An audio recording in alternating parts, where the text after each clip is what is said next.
He is an African American engineer that started teaching in a rough school in a working class neighborhood of London's East End. Another new teacher, Mark is immediately attracted to her physical appearance, and they develop a personal relationship.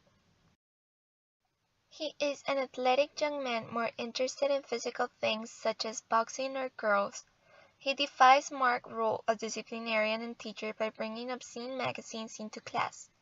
But later on, he acquires a respect for his teacher, calling him sir without any sarcasm. She is a student who is at first somewhat defiant, but later defends her teacher from her classmates. In fact, she develops a crush on her teacher, but Mark conducts himself so professionally that she does not compromise his position. He is a teacher who impresses Mark mainly with his general tidiness which enveloped him. With a thin and squeaky voice, he is cynical about every problem with children. She is the leader of a class with a mature figure which causes her to feel the equal of adults. She frequently uses the offensive bleating for whatever the students are assigned. Seals is the only African American student in the class. Potter is the best friend of Bert, who does everything he says.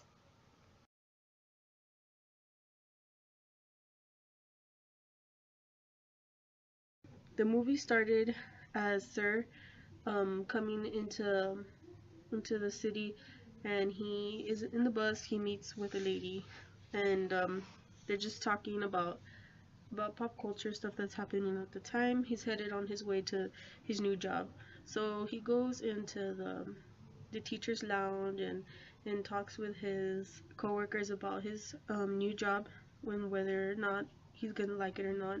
Some teachers um, enforce him to keep the job, and some are trying to demean him and tell him, you know what, it's pointless. But regardless, he chooses to stay. Then the story continues on to saying um, that the the boy there's a classroom of troubled kids of all walks of life, and there's a boy in particular who gives him a lot of trouble. But then there's a girl who she is really smart, and she's willing to cooperate to make class um, prosperous. So the boys get a little bit too disruptive in the back of the classroom. Sir gets upset and basically corrects them and tells them how they're supposed to act, and what it is to be a man or a proper female. And the movie goes on, the children are influenced, and they decide to change their characters, change their attitude, and this is when you see the students become more acceptive and more engaged in learning. Sir gives them one condition, that they can have classroom discussion as long as it was informational and appropriate. So the kids, of course, enjoy this. Sir takes them on a field trip, and the kids were just crazy about it. They enjoyed themselves. They had a good time. They learned a lot, and Sir was also happy with that. Later on, the movie continues on where Sir is trying to teach them life roles and how it is to be an adult and such. So um, he's basically teaching them life lessons, how to cook and stuff like that. Eventually, the kids get irritated because they feel like they've been submitting to Mr. Sir's um, wishes, so that they begin to rebel. Now, there's a boy in particular who gives him a lot of trouble, asking him inappropriate questions about race, and this brings conflict. And then later on, um, there's a boy who has trouble with another professor, and the boys result in violence to fix the issue, which is not never the answer. This of course upsets Dr. Mr. Sir, and Sir decides to take on the PE class to see what's actually going on. And this is where he has the scene where he's fighting with Bert, and so yeah, he ends up getting hit. He loses his temper, and he hits Bert back. The next scene goes on to it was an issue on race, whether or not of a female or a male of a certain descent could take flowers to Celie's um, mother's funeral, which she had passed away, and the class gathered money to go ahead and support her and support their classmate. Then later on, Sir gets a letter saying, you know what, he got the dream that he had, his dream job, and he really contemplated taking it. Um, as a matter of fact, I thought at one point we thought that he was gonna actually take it. The students were also convinced. Then the students are still resisting, but Sir is okay. He's complacent and he's just there to finish off the term. They end up having a dance where Pam asks him for a special dance, and they do dance. Then, towards the end of the movie, this is what was really touching. The students go ahead and give him a gift, and he was really touched, and decides to go and open it in his office just to see what happens. And then a group of kids come in and disrupt the moment, and that's when he realizes, you know what, the school really needs me. I'm gonna stay here for another term. He rips the letter that said that he got the dream job that he'd always wanted, and he stays. And that was it's a really good movie.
Some of the educational practices that are in use today include, for example, subjective social or religious issues that uniquely affect education.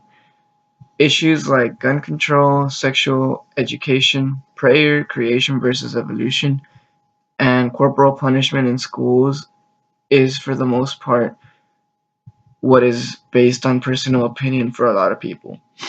The implementation of rules regarding most of these issues may be based on legal precedents or pressure from political, administrative, or parental authority. But when opposing perspectives among interested parties converge, controversy is inevitable. Another educational practice is a deviation from traditional methods. Educational practices, teaching methods, and curriculum really varies from school to school. However, in most public schools in the US, there exists a basic concept of education. Children are required by law to attend an educational institution whose responsibility is to impart knowledge and understanding of the traditional subjects. The traditional subjects are math, English, social studies, science, and a certain level of non traditional teaching styles and subject emphasis is usually tolerated or desired. But when non standard educational movements become broad, such as flip schools or homeschooling, and they affect traditional schools, they create controversy as well. One of the problems with this is that there's a potential of corruption or harming of students because at the end of the day, education is realistically intended to just provide knowledge, skills, and discipline. And educated students are prepared for careers, personal fulfillment, interpersonal relations, and general life navigation. However, if a school or instructor distorts these objectives, whether intentional or not, and physically or ethnically obstructs the goals of education, then the controversy lies in the perspective. To some, educational research which depends upon real classroom conduct, which can be progressive or necessary, while to others, emotionally or intellectually manipulating students or grades amounts to exploitative human experimentation. Finally, where the practices are shown to be historically, scientifically, or socially incorrect, that's when we try and change these things, such as controversial practices which are included in this list. Most are no longer legal, like corporal punishment, and none are really in style. So, prime examples of contentious topics in education include uh, what we just went over. It is precisely because of the controversy created that practices like racial segregation have been challenged, disproven, and abolished. But in many cases, despite evidence to the contrary, questionable educational practices persist.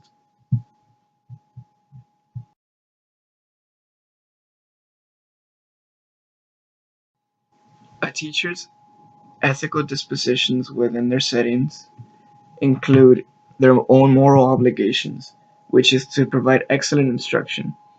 Teachers with a high level of moral professionalism have a deep obligation to help their students learn.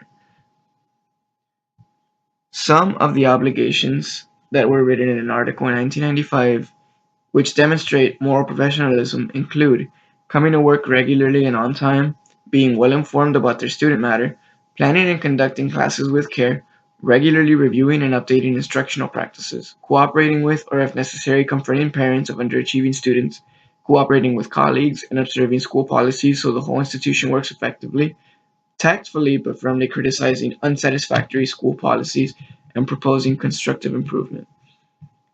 Other ethical dispositions include moral sensitivity, the awareness of how our actions affect other people, being involved and being aware of the different lines of action and how each line of action affects the parties concerned.